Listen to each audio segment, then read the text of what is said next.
long-held position as chairman of the Dandava Group to enter a self-imposed retirement. Peace. Quiet. He had wanted to re-enter the United States through Galveston, to see for himself all that a people could rebuild.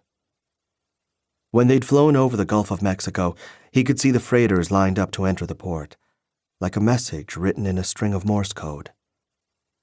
Breaking waves ribboned the coastline in white. When they crossed over the beach and American soil was beneath him, his sense of relief was palpable. He was a mariner who had found his shore. For the rest of the flight from Galveston to New York, Sandy Chaudhry remained fixed in his seat, his face framed in the aircraft's porthole as he considered the country unspooling beneath him.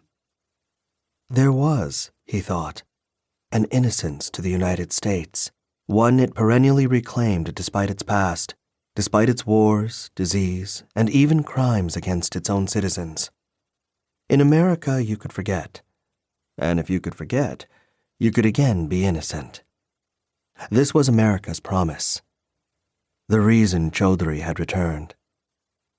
He felt a slight lurch in his stomach and a tightness in his chest as the plane bled altitude on its approach into JFK.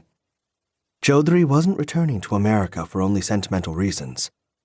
Before departing, he had installed his daughter, Ashni, as his successor at the Dandava Group, placing her at the helm of the private equity empire he'd created with its hundreds of billions of dollars under management. There were now practical considerations to attend to. Life had dealt Chaudhry a weak heart. He was dying.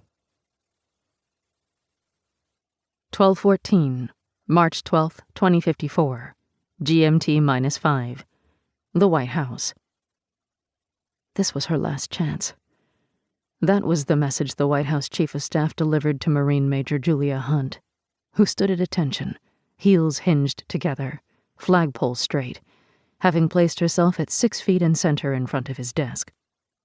Her boss, retired Admiral John Bunt Hendrickson, sat with one palm kneading the front of his bald head as if warding off a migraine.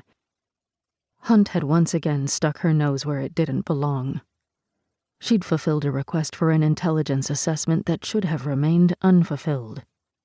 That assessment, titled Advances in Remote Gene Editing Among State and Non-State Actors, never should have left Langley, let alone the White House.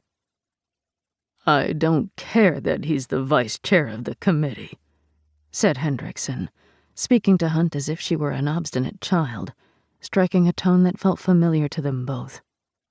In addition to being Hunt's boss, Hendrickson was also her godfather, and had been a steady, if not always steadying, presence throughout Julia's life.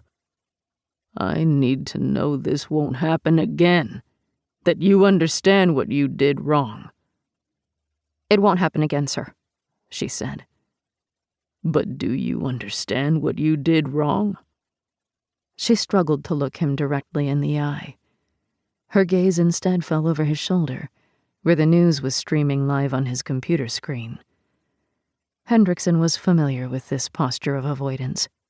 Since Julia's adoption at 9 by his old friend Sarah Hunt, Hendrickson had been a mainstay, the person Sarah had called when Julia broke curfew, mouthed off to a teacher, or on one occasion, accused her adoptive mother of being the one responsible for her parents' deaths 2 decades before, in San Diego, where they, along with thousands of other migrant workers, had vanished in a flash of nuclear light, leaving no trace. Hendrickson repeated his question. He wanted an assurance that Julia understood what she had done wrong, except that Julia knew she'd done nothing wrong. Senator Nat Shriver was vice chair of the Senate Select Committee on Intelligence, or SSCI, which everyone in D.C. pronounced Sissy. Shriver had a right to read the report. 12:16, March 12, 2054, GMT-5. The Ritz-Carlton, Tyson's Corner. Lily Bow sat on the edge of the mattress, buttoning her white silk blouse. One at a time, she picked the scattered pillows off the floor.